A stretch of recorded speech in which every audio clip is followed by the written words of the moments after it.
Tonight, a patient at the respiratory hospital is found hanging inside the facility. Philip J. Pierre and Guy Joseph at loggerheads outside Parliament over a request from the opposition to tour the St. Jude project. And ash and dust everywhere, what it means for you and your children. The details of these stories and more coming up. This is the Hot 7 Nightly News with Lovelace and Amy Joseph. Good night. It is Wednesday, the 14th of April, 2021. Welcome to the Hot 7 TV Nightly News. I'm Lovely St. Amy Joseph. A special hello to our viewers watching via our free-to-air digital antenna. Thank you for joining us. In a stunning turn of events, the island's lone respiratory hospital, formerly the Victoria Hospital, has become the scene of a suspected suicide. A patient who was in care was found hanging by medical personnel. Medical Director Dr. Alicia Eugene Ford confirmed that the patient was a male in his 50s. Today, on the 14th of April, we found the body of a male patient hanging within one of the wards at the respiratory hospital. This 54-year-old patient was admitted on the 12th of April at around 9 o'clock, and we last saw him alive at around 3 a.m. this morning, 3:30. We noticed that he had passed away, or he was hanging. His body was hanging at around 5:30 minutes to 6 this morning.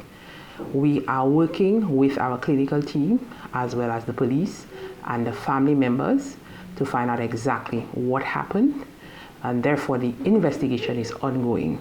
Meanwhile, we are working, and we want the public to know that we continue to work together to ensure that the patients that come to the hospital receive the best care that we have available to them. The Permanent Secretary in the Department of Health, Benson Emil, confirmed that health authorities received a report about the suspected suicide at the respiratory hospital and that an investigation is underway. All I can say, we received a call from the Executive Director this morning informing of the incident.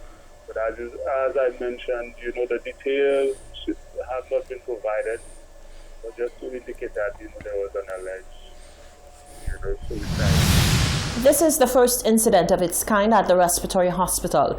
In March 2020, Victoria Hospital transitioned to the Owen King EU Hospital, while the former Victoria Hospital site was transformed into a respiratory hospital in response to the COVID-19 pandemic. The Economic Development Minister has taken the opportunity profited by a request to tour the new St. Jude Hospital site by the SLP to ask of them how they had planned to use the old St. Jude site. The request, which was formally made by SLP leader Philip J. Pierre, was responded to by the Economic Development Minister, where he, in essence, agreed to the tour but under certain conditions. On Wednesday, the two men were asked in detail about their discussions. Nisha Charles tells us more. The reconstruction of the St. Jude's Hospital has been a source of contention between the two major political parties since the dreaded fire which gutted the old St. Jude Hospital in September of 2009. The medical facility has been housed at the George Otlam Stadium. While governments have changed hands, both promising a new St. Jude Hospital, residents in the South are yet to see this come to pass. Most recently, the SLP leader, Philip J. Pierre, requested of the ruling UWP government a tour of the new site where construction is ongoing. Economic Development Minister responded in writing, saying that the tour would be granted under certain conditions. On Wednesday, Minister Guy Joseph clarified what he meant in his response to the SLP. I cannot just go on a site visit and try to understand what is happening there. So they were the ones who requested that they come along with technical experts. And I said to them, since you are coming with technical experts, bring your technical experts. You will meet with the people who from the ministry, the technical you all will discuss and explain because my technical experts would explain to them what we are doing and then take them on the tour. But during that time, I think it's only fitting, since that is the first time in the 5 years that the SLP has formally engaged the present government in any discussion on St. Jude. Pierre was adamant that Minister Joseph was in no position to demand anything from him at this point. Minister Joseph ordered an audit into St. Jude Hospital. We have not seen the audits. There was a handover report by the experts who worked at the hospital. We haven't seen a copy of that. So what documents do I have for him?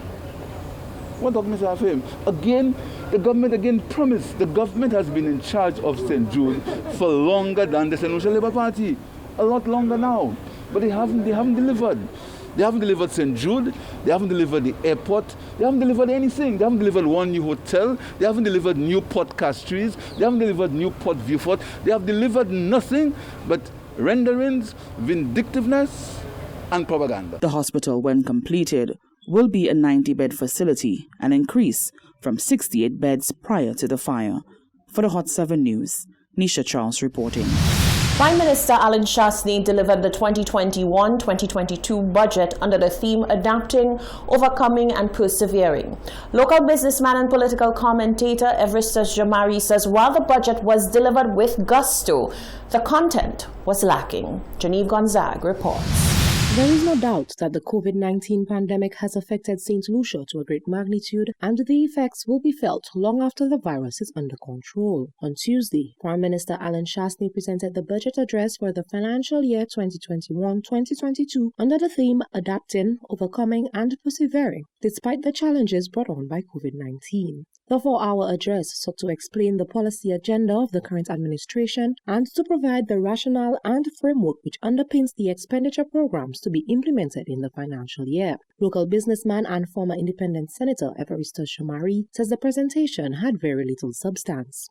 I have to say he delivered it with a lot of gusto and enthusiasm, but while I say it would be long on style, it was very short on substance. In that, after it all, you sat back and think, okay, what is the takeaway from this budget presentation?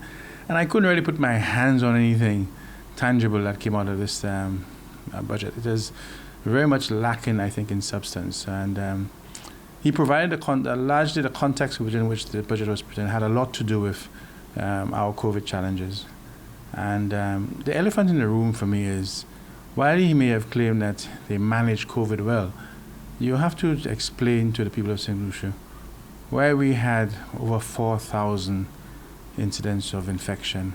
Jamari says while the budget was COVID-centered and the Prime Minister stressed the effects of COVID-19 on the economy, there were many instances when he was not leading the battle from the front. A lot of what he said was against the backdrop of the challenges of COVID, the COVID pandemic, and still many people have not received income support while we borrowed money for that purpose. A lot of people remained, in a very difficult situation. There's a lot of hurt, poverty, people are struggling, and they haven't received the income support that they should have received.